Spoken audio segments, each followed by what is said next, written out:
31મી ડિસેમ્બરને લઈને આંતરરાજ્યમાંથી ગુજરાતમાં કોઈ પણ જાતના દારૂ કે કેફી પદાર્થો કે કોઈ ગેરકાનૂની પ્રવૃત્તિઓની ઘૂસણખોરી ન થાય તેને લઈને બનાસકાંઠા પોલીસ એલર્ટ મોડ ઉપર છે.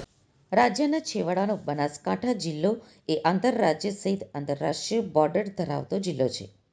આ જિલ્લો રાજસ્થાનની બોર્ડરને અડીને આવેલો જિલ્લો છે, જેથી અનેક વખત બનાસકાંઠાની આંતરરાજ્યની બોર્ડર ઉપરથી ગેરકાનૂની પ્રવૃત્તિઓ ઝડપાતી હોય છે.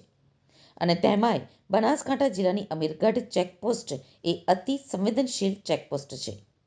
આ ચેકપોસ્ટ પરથી અનેક વખત દારૂ સહિતના કેફી પદાર્થોની ગુજરાતમાં ઘૂસણખોરી ઝડપાઈ ચૂકી છે.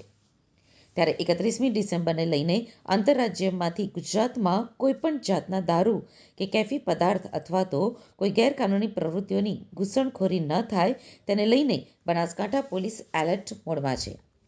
બનાસકાંઠા જિલ્લાના પોલીસ જવાનો દ્વારા અમીરગઢ ચેકપોસ્ટ ઉપર 24 કલાક round the clock police checking કરવામાં આવી રહ્યું છે.